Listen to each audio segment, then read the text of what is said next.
안녕하십니까, 책돌입니다. 오늘 소개해드릴 책은 브라이언 트레이시의 성공의 지도입니다. 출판사는 갤리온입니다. 저자 소개를 간단하게 하겠습니다. 브라이언 트레이시, 세계적인 비즈니스 컨설턴트, 강연가, 베스트셀러 작가이자 글로벌 컨설팅 기업 브라이언 트레이시 인터내셔널의 회장이다. 현존하는 최고의 자기개발 전문가로 40년간 500만 명 이상의 청중과 IBM, 포드, BMW 등 천여 개 기업의 리더십, 개인과 기업 성공 등을 주제로 강연해왔다. 오늘날 성공하는 법을 가장 잘하는 사람으로 통하는 이 저자는 이 책에서 인생의 가능성을 최대치로 끌어올리는 자기 단련의 도구들을 전하고 있습니다.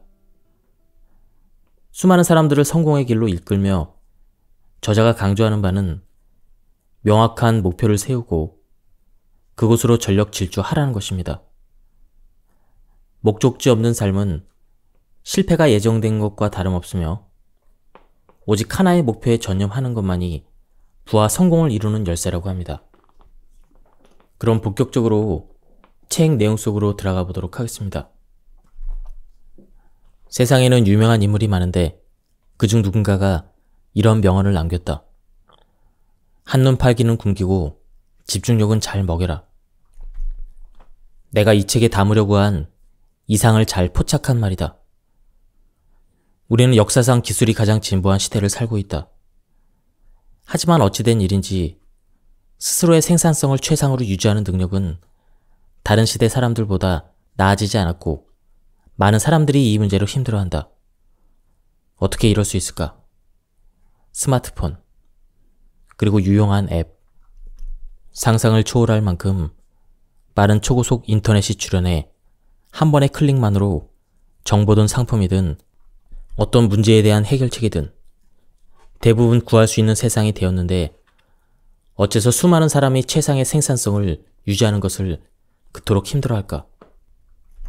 어째서 이 기술들이 업무와 일상에서 가장 중요한 문제에 집중하도록 우리를 해방시켜주지 못할까? 이 의문에는 한 단어로 답할 수가 있다. 바로 한눈 팔기다. 오늘날의 놀라운 기술에는 부정적인 측면이 뒤따른다. 우리 대다수는 귀중한 시간을 말 그대로 잘못된 대상에 집중하며 흘려보낸다. 잘못된 대상이란 단순히 자질구레한 일, 잡담, 긴급 뉴스의 헤드라인 따위가 아니다. 끊임없이 쏟아져 들어오는 이메일, 문자메시지, 알림, 광고를 얘기한다. 중요하고 심지어 당장 확인해야 될 것 같지만 실제로는 그저 삶을 더 복잡하게 꼬아놓고 목표에서 더 멀찍이 떼어놓는 것들이다. 당신이 오늘날의 대다수 사람들과 같다면 할 일이 너무 많은데 시간은 너무 없어서 쩔쩔매기 마련이다. 할 일을 따라잡으려고 길을 쓰는 사이에도 새로운 일거리와 책임이 파도처럼 계속 밀려 들어온다. 그런 탓에 이리저리 애써도 해야 되는 일들을 모두 처리할 수가 없다. 할 일이 밀리지 않을 도리가 없다. 마치지 못해서 밀린 일과 책임이 언제나 남아있다. 어쩌면 산더미처럼 쌓여 있을 것이다. 그렇기에 언제나 가장 중요한 일을 선별하고 일을 시작해서 신속하고 훌륭하게 마치는 능력이 그 어느 시대보다 중요해졌다. 요즘은 그런 능력이 다른 자질이나 능력보다 성공에 더 큰 영향을 미칠 가능성이 높다. 나는 이 책에서 매 순간 가장 중요한 일을 찾아내고 계획대로 마치는 데 유용한 여러 가지 마인드, 기술, 전략을 설명했다.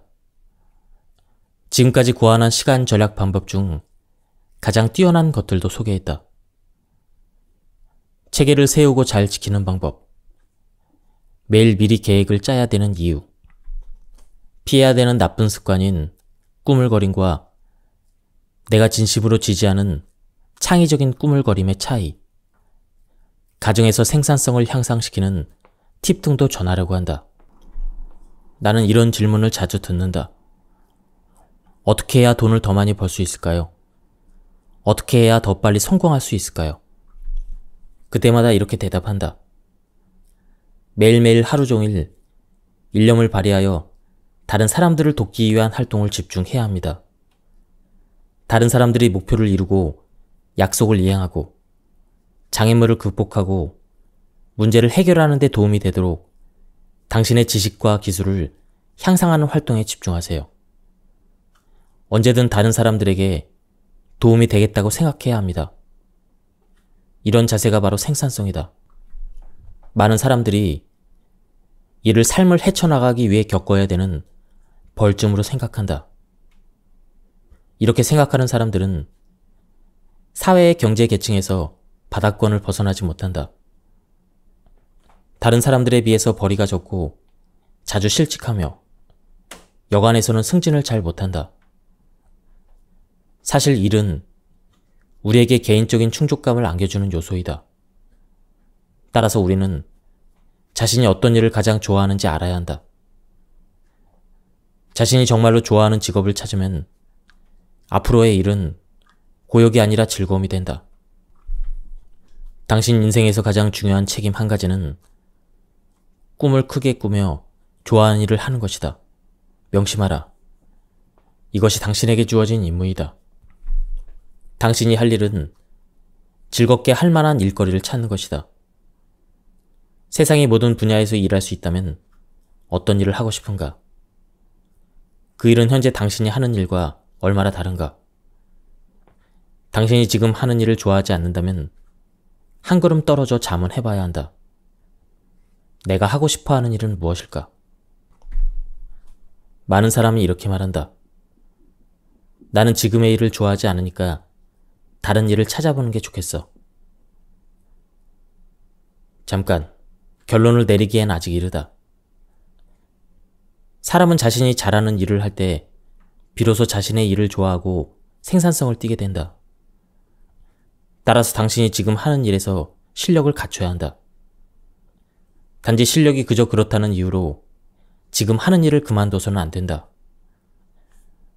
때로는 단 한 걸음의 전진이 돌파구가 되어 일을 잘하게 되는 경우가 있기 때문이다. 갑자기 온 세상이 환해지며 행복감이 밀려들면서 어서 빨리 일하고 싶어 안달이 나게 되는 그 순간이 찾아오기도 한다. 성공한 사람들은 예외 없이 자기 단련이 되어 있다. 일찌감치 일을 시작하고 더 열심히 일하며 더 늦게까지 남아 일하고 더 많은 일을 해내도록 스스로 단련한다. 이들에게 일은 충족감을 얻는 방법 중 하나이다. 그러므로 일을 하는 게 아니라 이른바 놀이처럼 재미있게 활동하도록 단련해야 의욕이 자극된다. 성공한 사람들에게는 성과를 내는 일과 능력이 살아있다는 것을 행복하게 느끼게 해주는 요소가 된다. 엔젤라 더크워스는 그의 책 그릿에서 성공한 사람들의 가장 중요한 특징으로 결의를 꼽았다. 성공한 사람들은 큰 좌절을 겪어도 스스로를 일으켜 세우면서 노력을 이어가는 기질이 있다. 매일 매시간 끈기 있게 앞으로 밀고 나간다. 아무리 많은 좌절을 겪어도 오두기처럼 다시 일어난다. 그들에게는 자신이 습득해야 될 기술을 가려내서 언제든 그 기술을 의식적으로 실행하는 경향이 있다. 자수성가한 백만장자와 억만장자들의 성공 비결 가운데 하나는 한 번에 하나씩의 기술을 갈고 닦는 성향이다. 게다가 이런 부자들은 다들 아침 일찍 일어난다. 앞으로 확인하겠지만 성공한 사람들은 아침 5시나 6시에 일어난다. 특히 자수성가형 갑부들은 대부분 6시 전에 일어난다. 나도 수년 전부터 일찍 일어나기로 결심하고 실천해왔다. 이제는 머리와 알람 시계가 연결되었는지 침대에 누워서도 시간을 알 수가 있다. 일어나면 집에 불이라도 난 것처럼 바로 몸을 움직인다. 침대에서 일어나 운동으로 하루를 시작한다. 연중 대부분은 아래층으로 내려가 수영장에 뛰어들어 10회에서 20회쯤 왕복 수영을 할 수가 있다. 몇 년 전 집을 구입할 당시 내가 원한 조건은 10회 스트로크가 가능한 긴 수영장이 있어야 한다는 것이었다. 여러 집을 살펴본 끝에 이 집을 발견했는데 수영장 끝에서 끝까지 걸음수로 세어보니 스트로크를 10회 할 수 있었다. 수영장에서 5번 왔다 갔다 하며 50회의 스트로크를 하면 잠이 확 깬다. 20분도 안 되어 하루를 끌고 갈 에너지가 충전된다. 부자들은 일찍 일어나는 것 외에도 매일 60분에서 90분 정도씩 공부를 한다. 언제나 열심히 공부하고 책을 읽는다. 세상에 수많은 책을 누가 사서 읽는가? 가난한 사람들은 아니다. 부자의 집에 가보면 곳곳에 책이 있다. 부촌의 고가주택을 취급하며 성공한 한 부동산 중개인과 얘기를 나눈 적이 있다. 그가 말하길 부유한 사람들은 책이 아주 많아서 주택을 구입할 때 책을 비치할 공간을 원한다고 한다. 즉, 서재를 원한다. 그 부동산 중개인으로서는 부유한 사람들을 위해 공간이 넉넉한 서재를 준비하는 것이 최선의 유인책 중 하나였다.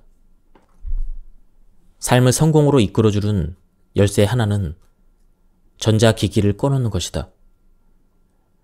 전원이 켜져 있으면 전원을 끄라. 이메일을 확인해야 한다면 하루에 2~3번만 확인하자. 기기의 전원을 켜서 이메일을 확인하고 답장을 보내면 다시 전원을 꺼야 한다. 전원을 켜놓으면 지나치게 한눈을 팔게 된다. 이메일 알람이 울리면 어떤 메일이 왔는지 바로 확인하고픈 그런 마음을 억누르기가 힘들어진다. 말하자면 알림음에 자동 반사적으로 반응하여 이른바 슬롯머신 효과에 빠진다. 앉아서 뭘 하다가 이메일 알림이 울리면 슬롯머신 돌릴 때와 같은 기대감이 일어난다. 이번엔 뭘까? 뭔가 좋은 게 아닐까? 그러면 바로 컴퓨터 앞에 가서 이메일을 확인한다. 막상 확인해보니 스팸 메일이면 실망스러워한다. 사람들이 이메일이나 문자 메시지에 정신이 팔렸다가 하던 일로 되돌아오기까지 걸리는 시간은 평균 17분이다. 사람에 따라 더 적거나 오래 걸리기도 한다. 일로 되돌아오지도 못하는 경우도 있다. 오전 11시에 한눈 팔며 이메일을 확인하고 나니 11시 17분이 되어 있으면 이런 식으로 생각한다. 곧 점심시간이네. 지금 다시 일을 해봐야 얼마나 하겠어. 그냥 점심 먹고 나서 하자. 그러면서 같이 점심을 먹으러 갈 사람을 찾는다. 점심을 먹으러 나갔다 돌아오면 이번엔 이렇게 생각한다. 이제 슬슬 동료들과 유대를 다져야 할 때가 되었어. 결국 이 자리 저 자리 돌아다니며 이야기를 나누고 전화를 걸고 이메일을 보낸다. 그러니 그냥 전자기기의 전원을 꺼놓는 게 낫다. 이메일을 관리하는 비결 중 하나는 오전에 가장 중요한 일을 먼저 하고 그 일을 완수한 자신에 대한 보상으로 이메일을 확인하는 것이다. 스스로에게 일종의 업무 디저트를 주는 셈이다. 이런 디저트를 싫어할 사람은 없다. 익히면 좋은 또 하나의 습관이 있다. 할 일을 완수하는 습관이다. 생산성을 높이는 관건이다. 일할 시간에는 일만 하고 할 일을 완수하라. 할 일을 시작하면 고개를 숙이고 열심히 하라. 다 마칠 때까지 그 일에 몰두하라. 오늘날 우리가 스트레스를 받는 주된 원인은 일을 끝내지 못해서 압박감을 느끼기 때문인 경우가 많이 있다. 따라서 우선순위를 정하는 게 좋다. 내가 하루에 하나의 일만 완수할 수 있다면 내 경력에 가장 긍정적인 영향을 미치고 회사나 내 사업에 가장 도움이 될 만한 일은 무엇일까? 무엇이 되었든 일 하나를 가려내서 착수하라. 끝까지 완수할 때까지 노력을 기울여라. 이쯤에서 아주 좋은 소식을 하나 전하려고 한다. 바로 임무를 완수하면 자존감과 자신감이 높아진다는 사실이다. 다른 사람들에게 존경과 공경도 얻게 된다. 높은 소득과 더불어 더 좋은 기회, 더 많은 직무와 책무를 얻게 되는 열쇠이기도 하다. 직업 세계에서 무엇보다 중요한 요소는 임무 완수이다. 그냥 일을 하는 것이 아니라 할 일을 완수해야 한다. 당신 감정의 95%는 스스로에게 어떤 말을 들려주느냐에 따라 결정된다. 당신이 스스로에게 해줄 수 있는 최고의 말, 즉 최고의 포괄적 자기암시는 나는 내가 좋아. 나는 내가 좋아. 나는 내가 좋아이다. 당신이 당신 자신을 좋아할수록 마음먹은 모든 일을 더 잘하게 되고 자신감이 생긴다. 자신감이 높아질수록 더 만족스럽고 더 기운이 난다. 얼마 전에 급성장하고 있는 한 기술업체에서 막 총괄 관리자가 된 청년이 나에게 연락을 해서 이렇게 말했다. 제 얘기를 꼭 전해드리고 싶어서 연락했습니다. 믿기 힘드시겠지만 선생님에게 제 이야기를 보내드리겠습니다. 청년의 첫 사업은 쇼핑몰 갑판대에서 휴대폰을 판매하는 일이었다. 그런데 일을 시작한 지 한 달이 되어 가도록 한 대도 팔지 못했다. 호객을 해봐도 관심 없어요. 그런 거 없어도 돼요. 필요 없어요. 휴대폰 있어요. 이런 말들만 돌아왔다. 자신이 너무 싫었고 실망스러웠다. 그러던 중 쇼핑몰 서점에서 우연히 내가 쓴 판매 심리학을 발견했다. 나는 이 책에서 사고방식이 어떻게 판매를 좌우하는지를 자세히 설명했는데 청년은 책을 읽다가 나는 내가 좋아라는 대목에서 특히 감동받았다고 한다. 그 다음날 청년은 주차장에 차를 세워놓고 책을 꺼내 그 대목을 펼쳐서 나는 내가 좋아. 나는 내가 좋아를 되풀이하며 읽고 또 읽었다. 지나가는 행인들이 쳐다보는데도 열성적으로 혼잣말을 했다. 사람들이 지나가며 손가락질을 해도 청년은 크게 소리내어 웃으며 말했다. 나는 내가 좋아. 나는 내가 좋아. 얼마 후 청년은 차 밖으로 나와 쇼핑몰로 들어갔다. 그리고 그 순간 이후 판매 고수로 거듭나 팔고 또 팔았다. 한 달이 채 지나지 않아 회사 내에서 판매 왕이 되었다. 그로부터 2달이 안 되어 관리자로 승진하는가 싶더니 석 달이 지나기도 전에 임원 자리까지 올랐다. 그러다 넉 달이 되기 전에 자신의 사업을 시작했다. 청년은 날마다 일을 시작하기 전에 나는 내가 좋아. 나는 내가 좋아를 되뇌었다. 당신의 경우도 마찬가지다. 스스로에게 나는 내가 좋아라는 말을 거듭거듭 들려주는 것이 자존감을 높이는 데 가장 효과적이다. 그런 다음 나는 할 수 있어. 나는 할 수 있어. 나는 할 수 있어를 반복해서 되뇌어라. 아이가 더 행복하고 건강하고 자신감 있는 사람으로 자라길 바란다면 다음과 같은 말을 자주 하라. 너는 할 수 있어. 너는 할 수 있어. 마음먹은 일은 뭐든 할 수 있어. 네가 정말로 원하면 할 수 없는 일은 없어. 명심하라. 당신을 우러러보는 사람들, 즉 당신의 아이들과 배우자, 직원들과 친구들에게 당신이 이 세상에서 가장 큰 영향을 미친다. 당신이 너는 할 수 있어. 마음만 먹으면 너는 뭐든 될 수가 있어. 이렇게 격려해 줄 때마다 이들은 당신을 믿고 이내 자신이 할 수 있다는 믿음을 습관처럼 익히게 된다.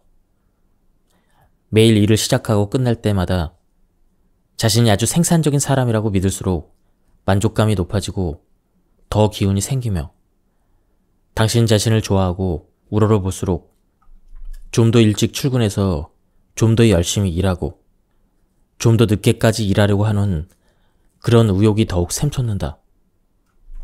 또한 학습 기계가 될 것이다.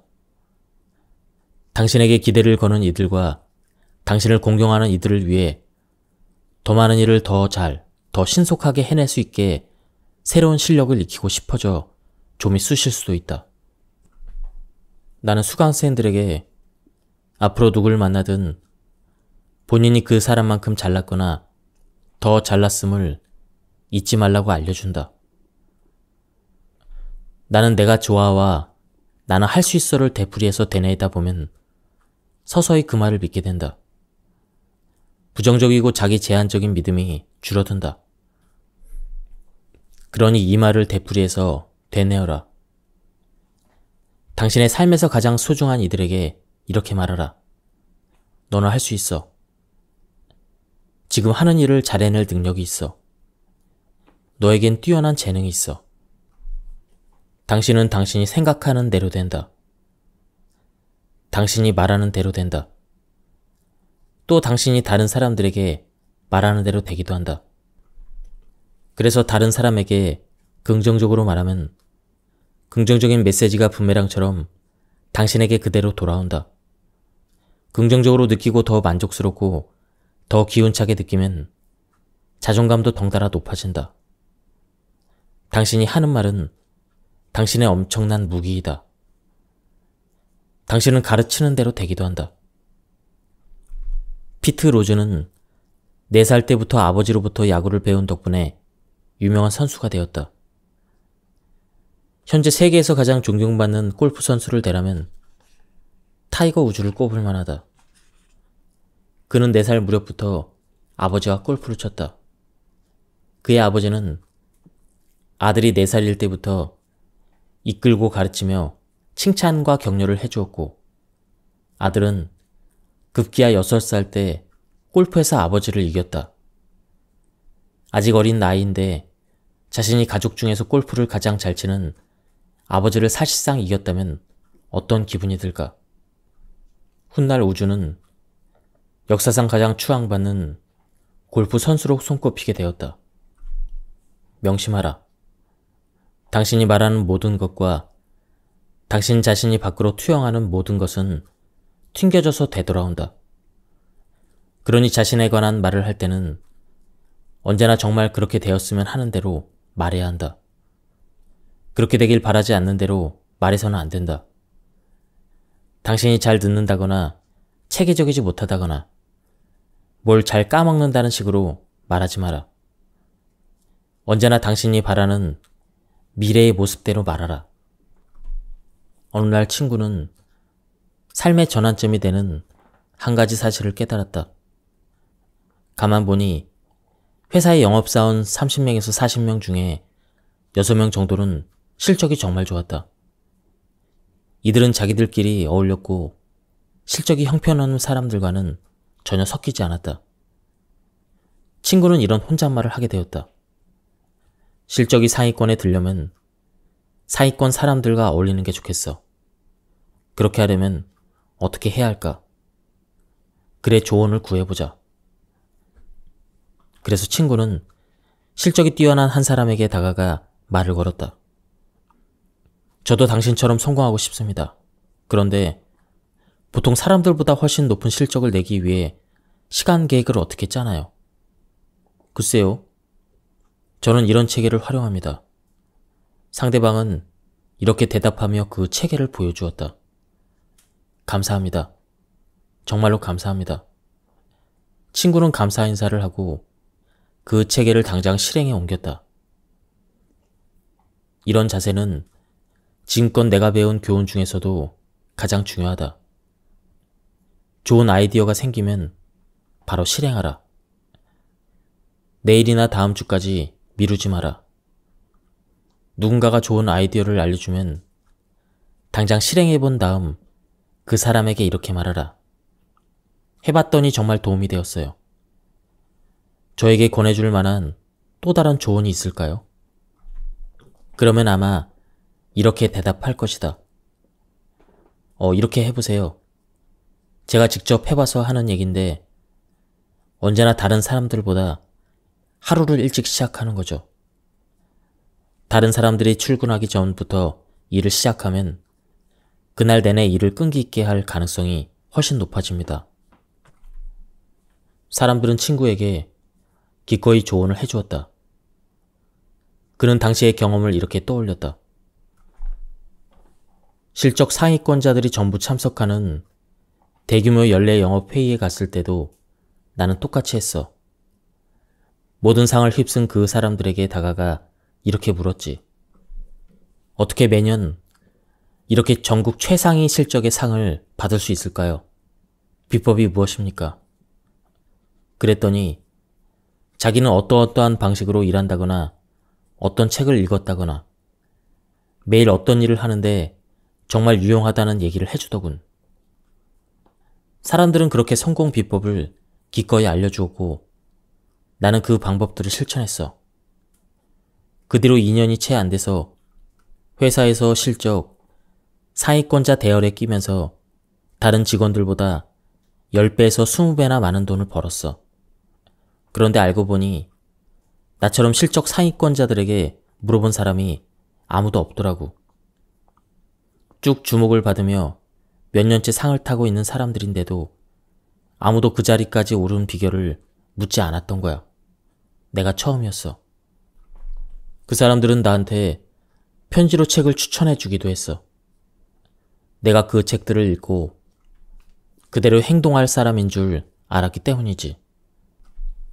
따라서 가장 먼저 할 일은 자신이 몸담은 분야의 최고 실력자들에게 조언을 구하는 것이다. 해보면 놀랄 테지만 사람들은 조언과 피드백을 정말로 기꺼이 해준다. 그 다음에 할 일은 조력자들의 조언을 당장 실행하고 소감을 전해주는 것이다. 무엇을 했더니 어떻게 됐다고 말해 주어라. 명심하라. 누구나 처음에는 바닥에서 시작하지만 그 자리에 그대로 눌러앉아 있을 필요는 없다. 유년기인 4살에서 5살 때 들은 부정적인 비난이 근원이 되어 훗날 스스로를 문제 있는 성인으로 바라보게 되는 경우가 있다. 유년기에 지속적으로 칭찬과 격려를 듣고 자란 아이는 남은 평생 강하고 긍정적이고 자신감 있게 살아가는 경우가 많이 있다. 이쯤에서 깊은 소식이 있다. 유년기에 지속적인 칭찬과 격려를 누리지 못했다면 당신이 스스로 충족시켜줄 수도 있다는 것이다. 당신이 직접 치어리더 역할을 하면 된다. 이제부터는 당신 자신에게 긍정적으로 말하면 된다. 자신에게 문제가 시간관념이라고 해보자.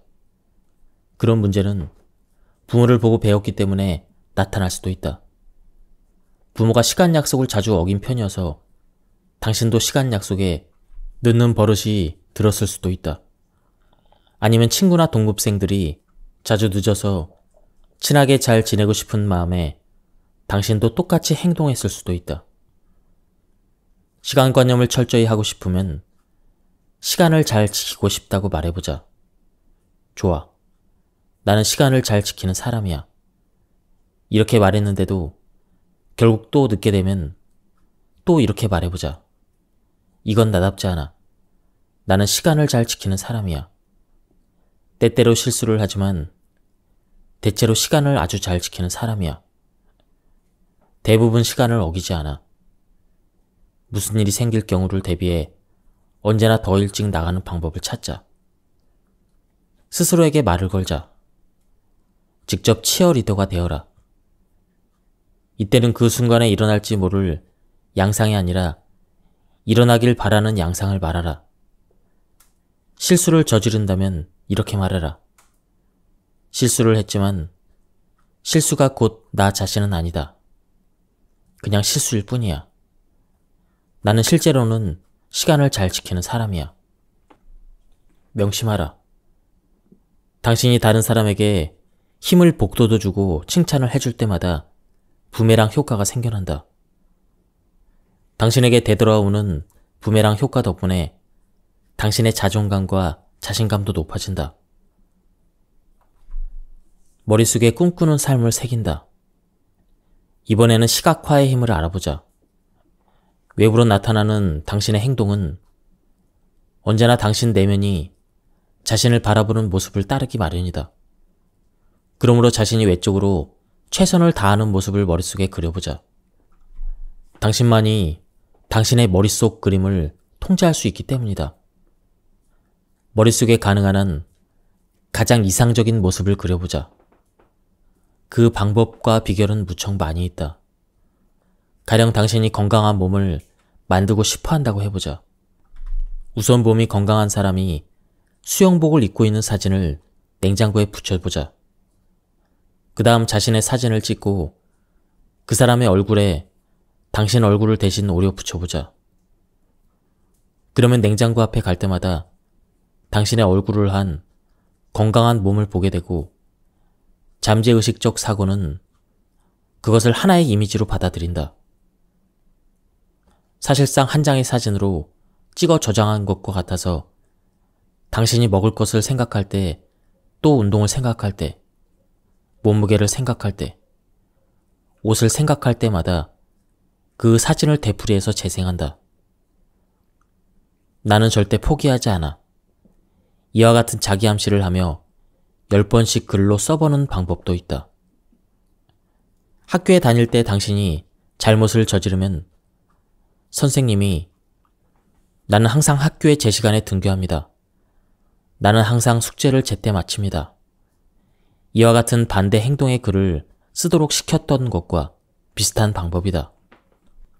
선생님들은 10번, 20번, 혹은 100번씩 글로 쓰게 했다. 그 이유가 뭐였을까? 반복해서 쓰면 어느새 의식 속의 그림이 그려지기 때문이다. 또 하나의 전략은 역할 맡기다. 배우들은 자신의 배역에 맞는 옷을 입는다. 자신이 그 배역에 실제 상황에 처해 있다고 인식하면서 사실상 그 인물이 될 때까지 몰두한다. 여담이지만 어떤 배우들은 영화 촬영 후에 이중인격 상태가 되어 정상으로 되돌아가는데 애를 먹는 경우도 있다. 6개월이 걸리기도 하는 영화 촬영 기간 동안 그 인물로 살고, 걷고, 이야기하고, 숨쉬고, 특유의 말투를 썼으니 그럴 만도 하다. 게다가 또 다른 영화에 출연할 기회를 얻으면 그 배역에 몰입해야 되기 때문에 신경 과민에 걸리기도 한다. 이 얘기를 꺼낸 이유는 당신이 바라는 이상적인 성격을 만드는 전략을 소개하기 위해서이다. 자신의 가치관, 목표, 성격과 조화되는 조건 내에서 어떤 사람이 되고 싶은가? 내 경우에는 긍정적이고 아이를 격려하는 아버지다운 아버지가 되고 싶었다. 그래서 나 자신을 아이들에게 정말로 좋은 아버지의 모습으로 시각화했다. 그 시각화를 통해 오랫동안 아이들과 함께 많은 일을 경험했고 지금도 긍정적이고 자애롭고 격려할 줄 아는 사람의 자세로 아이들을 대한다. 속으로는 화가 나거나 속상하거나 실망스럽더라도 내가 하는 행동과 말이 앞으로 아이들이 자신을 어떻게 생각하고 느낄지에 영향을 미친다는 점을 자각했다. 그 영향을 생각하면 언제나 긍정적으로 말하고 행동하는 편이 낫다. 그래야 아이들의 자존감이 성장한다. 당신이 일하는 분야에서 생산성이 뛰어난 사람들을 찾아라. 그 사람, 혹은 그들의 일상적인 습관에 자서전에 실릴 만한 훌륭한 일면이 있는지 살펴보고 그 행동 방식을 따라해라. 젊은 시절에 깨달은 사실이지만 훌륭한 리더는 다른 리더에 대한 글을 읽으며 성장한다. 장군, 정치계 지도자, 위대한 과학자나 스포츠계 인물 등의 전기와 자서전을 탐독하며 자신이 비범한 업적을 이룬 사람처럼 되는 그림을 그려간다. 자신을 그들과 같은 모습으로 상상한다. 또한 그들처럼 생각하고 걷고 말하고 행동하도록 스스로를 프로그래밍한다. 또 하나의 비결은 스승되기다. 앞에서 살펴봤듯 당신은 당신이 주로 생각하는 대로 된다. 주로 읽는 대로 된다. 주로 스스로에게 말하는 대로 된다. 또한 당신이 가르치는 대로 되기도 한다. 따라서 당신에게 정말로 중요한 개념을 다른 사람들에게 가르치면 어느 순간부터 그 개념을 자신의 성격에 주입하게 된다. 당신이 용기를 가르치면 당신은 용감해진다. 꼼꼼함이나 바람직한 업무 습관을 가르치면 그런 습관을 들이게 된다. 당신은 당신이 가르치는 대로 되니 가장 배우고 싶어 하는 것을 가르쳐라. 어떤 주제에 정말로 관심이 있다면 그 주제를 점점 더 배우고 싶어지기 마련인데, 그 이유는 잠재의식적인 사고와 초의식적인 사고 깊은 곳으로부터 해당 지식이 당신에게 유용할 것이라는 메시지를 받기 때문이다. 비슷한 비결 중 하나는 다른 사람들의 롤모델 되기이다. 나는 그동안 수만 명에 이르는 관리자들과 함께 일을 했다. 당신이 관리자가 되면 모든 사람들이 당신을 곁눈질하며 지켜본다. 당신을 두고 이러쿵 저러쿵 얘기를 한다. 집에 가서도 당신에 대해서 생각하고 당신 얘기를 한다. 당신을 정면으로 쳐다보고 있지 않아도 당신을 주시하고 관찰하면서 메모한다. 당신을 존경한다면 당신과 같은 사람이 되고 싶어 하기도 한다. 알렉산드로스 대왕은 시대를 통틀어 가장 위대한 장수로 인정받을 만한 인물이었다. 당시 알려진 세계 전부였던 지중해 연안부터 인도 전역에 이르는 지역을 정복했다. 정복의 여정 동안 그는 부하 장수들과 함께 천막에서 지내며 매 전투 때마다 계획을 짰다. 이전에 싸워본 적이 없는 상대편 군대에 대해서 시간을 들여 조사하고 첩보 활동을 하는 한편 포로와 첩자를 통해 상대가 어떤 자들인지, 어떤 식으로 공격을 해올지, 승리하기 위해 어떤 작전을 펴야 할지 등을 빈틈없이 파악했다. 알렉산드르 대왕은 자신의 군대보다 10배나 규모가 큰 적들과 싸우며 중요한 전투마다 승리했다. 모든 세계에서 거듭 승리한 이유는 마주한 상황이나 승리를 위해 해야 하는 일을 철저하게 분명히 한 덕분이다. 따라서 경쟁자들보다 5배나 10배 더 많이 벌고 싶다면 당신이 무엇을 하고 있으며 무엇을 할 줄 알아야 경쟁자들보다 월등히 높은 가치를 창출할 수 있을지를 더 명확히 파악해야 한다. 군대에서는 신병에게 가장 먼저 행진, 복장, 군사훈련, 아침 기상에 대한 요령을 가르친다. 아침 기상에 대한 얘기가 나왔으니 말이지만 침대부터 정리하라라는 유명한 책이 있다. 해마다 졸업 시즌이 되면 주요 대학에서 베스트셀러 목록에 오르는 책이다. 어느 성공한 장군이 침대부터 정리하라라는 제목으로 졸업식 축사를 했다. 장군은 군대, 특히 장교단에서는 기상하면 자리에서 일어나 바로 침대를 정리한다며 다음과 같은 말을 이어갔다. 장교들은 침대 이불을 아주 팽팽히 당겨 동전을 떨어뜨리면 튀어오를 정도로 반듯하게 편다. 그 다음에는 옷을 갈아입는다.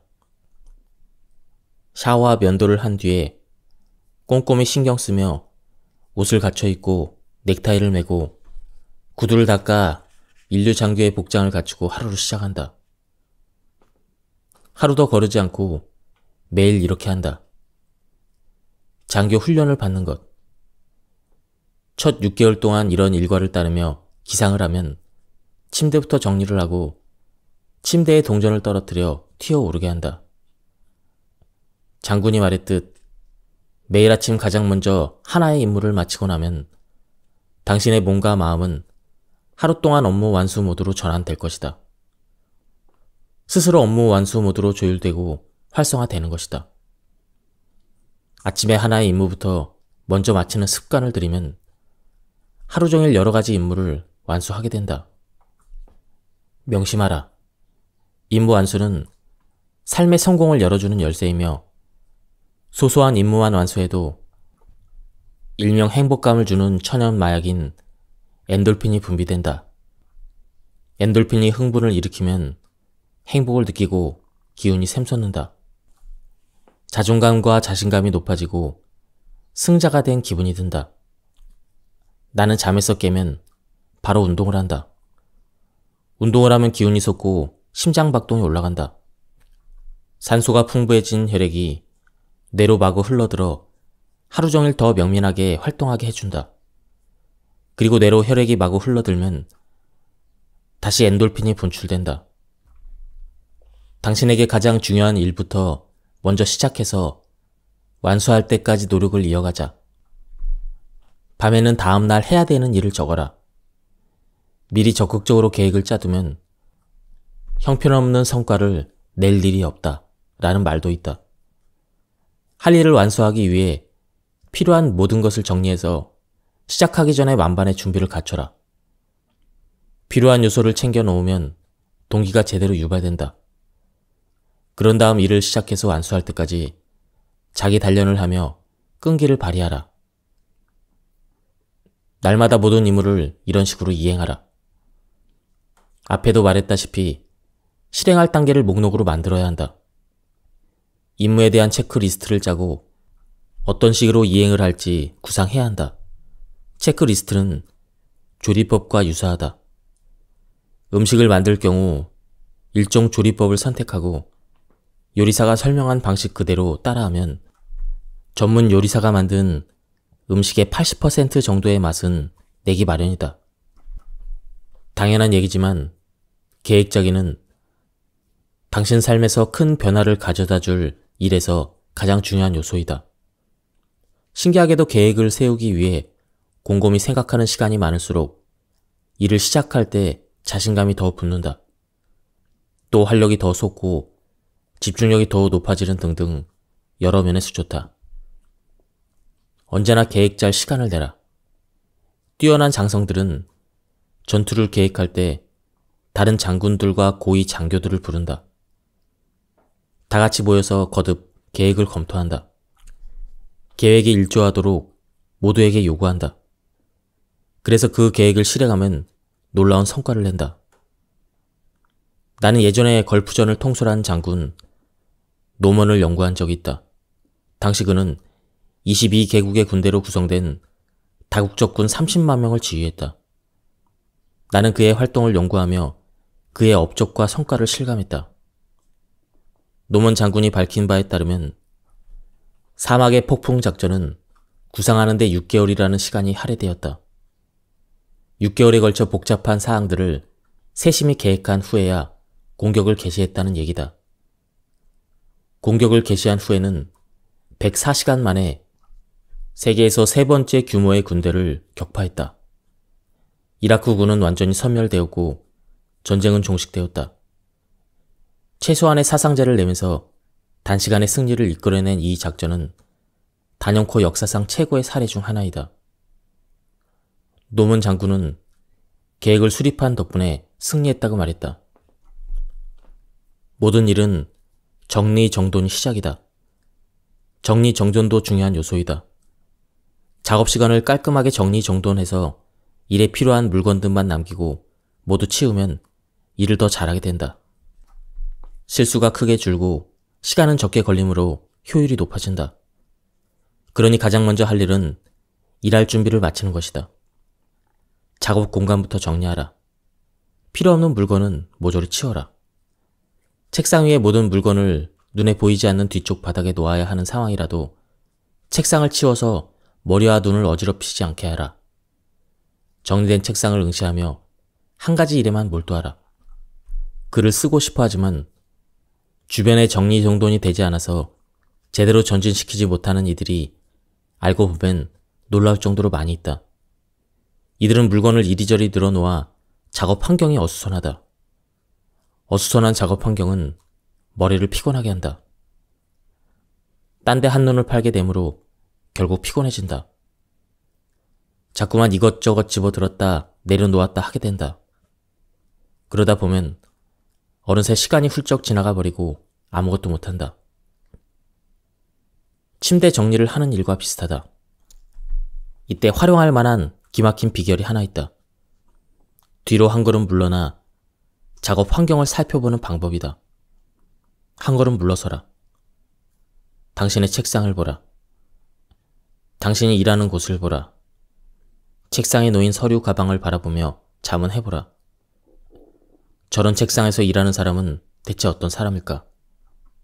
저 책상은 수류탄이라도 맞은 것처럼 엉망이잖아. 어떤 사람이 저런 책상에서 일을 하고 싶어 할까? 일을 시작했다면 완수 후 바로 정리하라. 이런 업무 리듬을 따르면 금세 절로 몸에 배서 수월해진다. 회사 책임자가 지나가다가 당신의 자리가 폭탄이라도 맞은 듯 난장판인 모습을 본다고 상상해라. 몇 년 전에 한 남자 직원을 해고한 적이 있는데 그만한 이유가 있었다. 언제 봐도 그의 책상은 가득 찬 쓰레기통을 그대로 부어놓은 듯 지저분했기 때문이다. 정리정돈을 잘하지 않으면 당신에게 주어진 시간의 절반을 물건을 찾는 데 쓰면서도 그 물건조차 제대로 찾지 못한다. 게다가 물건을 찾아 헤매다 애초에 뭘 찾아야 했는지조차 잊어버리거나 한눈 파는 경우도 많이 있다. 계속해서 일을 전진시키고 계속해서 정리하고 계속해서 물건을 치우면서 어떤 변명거리도 만들지 말라.